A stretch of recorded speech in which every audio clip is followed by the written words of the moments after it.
जय श्री कृष्ण। मधुर अमृतवाणी में आपका स्वागत है।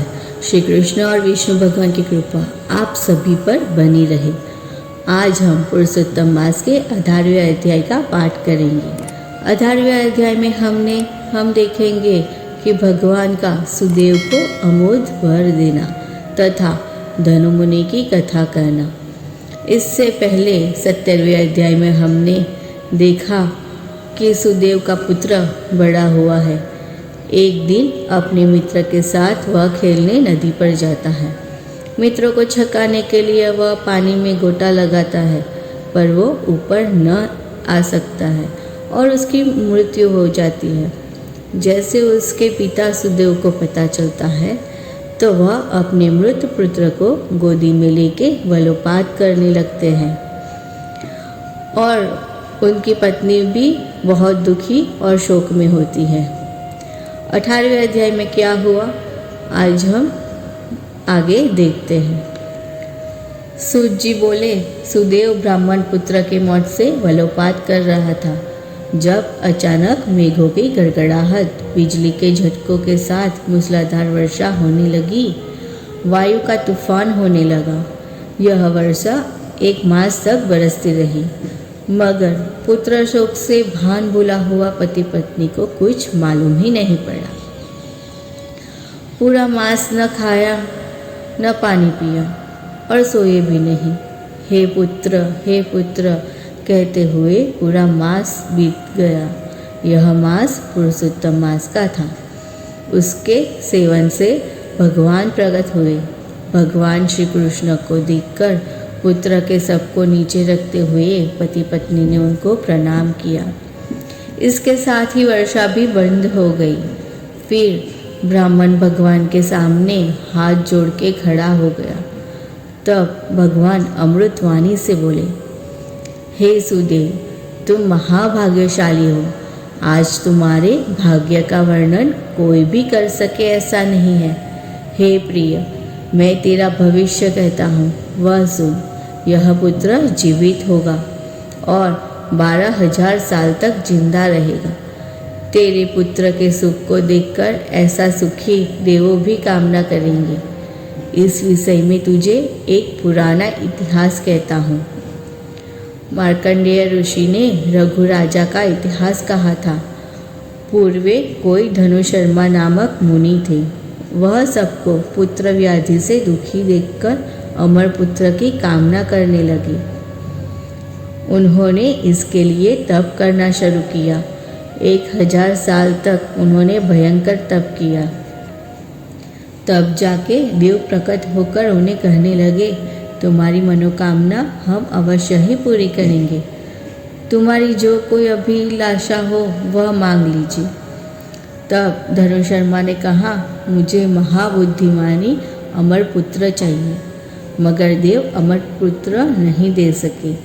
तब कोई निमित्त से मौत हो जाए ऐसा पुत्र मांगा। देवों ने इनकी यह बात कबूल करते हुए बोले, कौन से निमित्त से? तब मुनि ने कहा, यह बड़ा पर्वत जब तक रहे तब तक मेरा पुत्र जीवित रह सके। देवों ने कहा, वैसा ही होगा कहकर अदृश्य हो गए। कुछ समय के बाद धनुशर्मा के वहाँ एक पुत्र का जन्म हुआ।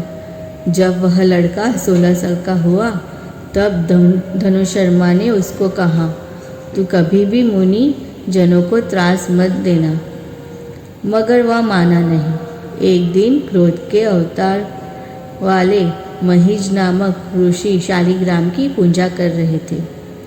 वहाँ वह लड़का गया और शालिग्राम को उसने कुएं में डाल दिया।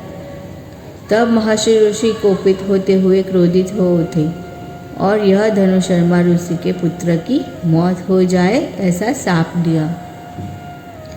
मगर नियमित आयुष्य वाला यह लड़का मरा नहीं। इससे ऋषि निराश हुए। उसके साथ ही करोड़ों की संख्या में पाड़े पैदा हुए और पर्वत का नष्ट कर डाला। तब जाकर यह लड़के की मौत हुई।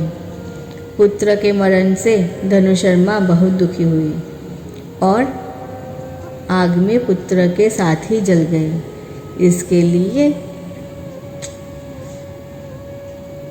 इसलिए हद से प्राप्त किया हुआ पुत्र से दुखी होना पड़ता है।